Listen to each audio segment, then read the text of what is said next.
Saya minta maaf, tapi kali ini saya terpaksa harus kembali mengkritik PDIP. Ini terkait dengan para caleg terpilih dari PDIP yang seharusnya jadi anggota parlemen karena memperoleh suara terbesar dalam pileg, tapi tiba-tiba saja diganti oleh para politisi pilihan pimpinan partai. Apa yang dilakukan PDIP sangat tidak pantas. Dua caleg PDIP dengan suara terbesar di daerah pemilihan Jawa Timur 6, Sri Rahayu dan Arteria Dahlan diganti oleh keponakan Megawati, Romi Soekarno. Caleg PDIP dengan suara terbesar di Banten 1, Tia Rahmania diberhentikan dari partai dan kemudian diganti oleh Boni Triana. Caleg PDIP dengan suara terbesar di Jawa Tengah 5, Rahmat Handoyo juga diberhentikan dari partai dan kemudian diganti Didik Haryadi. Ini jelas mengkhianati prinsip demokrasi. Seharusnya yang duduk di parlemen adalah mereka yang memperoleh suara tertinggi. Itulah yang menyebabkan para caleg bertarung mati-matian di lapangan. Kini setelah hasil akhir atau yang seharusnya menjadi hasil akhir tercapai, tiba-tiba saja partai membatalkan pilihan rakyat dengan pilihan para petinggi partai. Bawaslu sudah menolak keputusan PDIP dalam kasus Tia dan Rahmat. Tia sendiri sudah memperkarakan pemecatannya ke pengadilan. Akan halnya Sri Rahayu dan Arteria Dahlan, nampaknya mereka sudah dengan ikhlas menerima keputusan penggantian mereka. Bagaimanapun apa yang terjadi sama sekali tidak boleh dibiarkan. Apa yang diberitakan media sudah cukup untuk menjelaskan pengkhianatan yang saya maksud. Saya mulai saja dengan kasus Jawa Timur 6 ya. Sri Rahayu dan Arteria Dahlan sama-sama mengundurkan diri. Pertanyaannya, bolehkah mereka melakukannya? Soal ini ada diatur dalam Undang-Undang Nomor 7 Tahun 2017 tentang Pemilu dan Peraturan KPU. Pertama, caleg terpilih boleh mundur bila dia terpilih untuk menduduki posisi eksekutif, misalnya jadi menteri.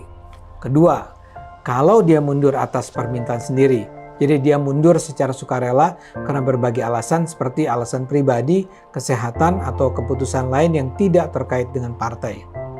Ketiga, kalau dia terlibat dalam kasus hukum dan ada putusan pengadilan yang inkrah atau berkekuatan hukum tetap, misalnya mencuri.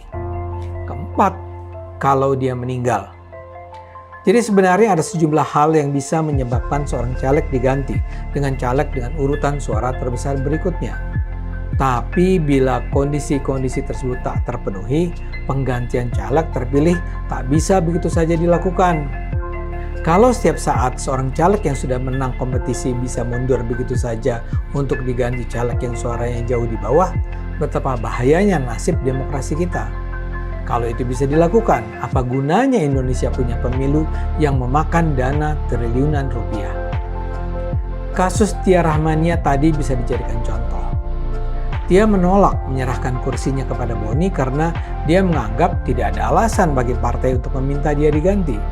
Dia tidak masuk eksekutif, dia tidak berhalangan permanen, dia tidak sakit, dia tidak melakukan pelanggaran hukum, dan dia tidak meninggal. Jadi keputusan pimpinan partai tidak bisa begitu saja digunakan untuk menggantinya. Karena itulah dia melawan. Kasus Sri dan Arteria sebenarnya lebih sederhana karena keduanya menerima keputusan partai. Keduanya memutuskan mengundurkan diri dari kursi DPR yang sudah mereka peroleh. Dengan mundurnya Sri dan Arteria, yang mengisi kursi tersebut adalah Romi Soekarno, cucu mantan Presiden Soekarno. Romi adalah putra Rahmawati Soekarno Putri, adik kandung Megawati, sang ketua umum PDIP. Jadi Romi adalah keponakan dari Megawati. Kalau kita merujuk pada berbagai pemberitaan media, Romi punya masa lalu yang menarik. Sebelum terjun ke dunia politik, Romi sempat berkarir sebagai disc jockey. Namun ia kemudian memutuskan untuk meninggalkan dunia hiburan dan fokus mengembangkan bisnisnya. Romi bahkan kini dikenal sebagai salah satu crazy rich di Indonesia dengan kekayaan bernilai puluhan miliar rupiah. Dia punya sejumlah jabatan prestisius termasuk sebagai Presiden Komisaris, CEO, dan Ketua Yayasan Keluarga. Di Dapil Jawa Timur 6 itu, Romi sebenarnya hanya menempati posisi suara terbanyak keempat. Di sana, PDIP punya 2 kursi. Kursi pertama diperoleh adik Pramono Anung, Pulung Agustanto dengan hampir 166.000 suara. Urutan kedua diisi Sri Rahayu dengan 111.000 suara. Diikuti Arteria Dahlan dengan 62.000 suara. Romi atau Hendra Rahtomo memperoleh 51.000 suara. Jadi suara Sri Rahayu itu lebih dari 2 kali lipat suara Romi. Sementara Arteria memperoleh 11.000 suara lebih banyak dari Romi. Sri sendiri menolak untuk memberikan jawaban lebih jauh ketika dihubungi wartawan. Tapi Arteria memberikan penjelasan bahwa dia mundur karena diminta partai. Arteria juga menyatakan dia mundur karena dia adalah petugas partai yang harus melayani Megawati dan keluarga. Arteria menyebut Megawati tahu mana yang terbaik untuk partai. Menurutnya adalah kemuliaan baginya untuk menjalankan apapun yang diputuskan dan menjadi kebijakan Megawati. Pengganti saya kan Mas Romi, bagian dari Royal Family. Saya di sini ya sebagai petugas partai, ungkap Arteria. Arteria bercerita bahwa Romi menghubungi dia untuk membicarakan rencana dia mengganti posisi Arteria. Dalam pertemuan itu, Romi bercerita bahwa usianya sudah 54 tahun dan dia sudah berjanji kepada Ibu Mega dan Bu Rahmawati. Karena itulah Arteria menyetujui pergantian posisi tersebut. Arteria menyebut suatu kehormatan baginya untuk bisa mundur demi kepentingan keluarga Bung Karno. Dia juga menegaskan posisi yang diisinya sekarang ia peroleh berkat Megawati sebagai ketum PDIP. Saya bisa seperti ini karena Ibu Mega dan keluarga besar Bung Karno, ujar Arteria. Sudah saatnya saya membalas. Hanya ini yang bisa saya lakukan. Suatu kemuliaan untuk mundur demi keluarga besar Bung Karno. Menurut Arteria, dalam percakapan itu Romi kemudian menyatakan dia salah sangka selama ini. Orang-orang bilang lu orangnya keras, gue nggak melihat itu, kata Romi. Yang menarik, kepada media, Romi sendiri kemudian mengatakan tidak ada intervensi terkait pemilihannya itu. Romi mengatakan itu adalah keputusan DPP. DPP mengapresiasi bagaimana saya di dapil berjuang dari pagi sampai malam, sebutnya. Saya sudah sampaikan pada Anda tadi penjelasan Arteria dan Romi. Pertanyaannya kembali, apakah alasan itu bisa diterima? Arteria dan Romi sudah sangat jelas menyampaikan bahwa pergantian itu diputuskan Ketua Umum Partai agar Romi, yang adalah keponakan sang ketua, bisa masuk parlemen. Apakah itu adalah alasan yang bisa diterima secara hukum? Saya bukan pemilih PDIP, tapi saya tetap menganggap apa yang dilakukan partai politik terbesar ini sama sekali tidak pantas.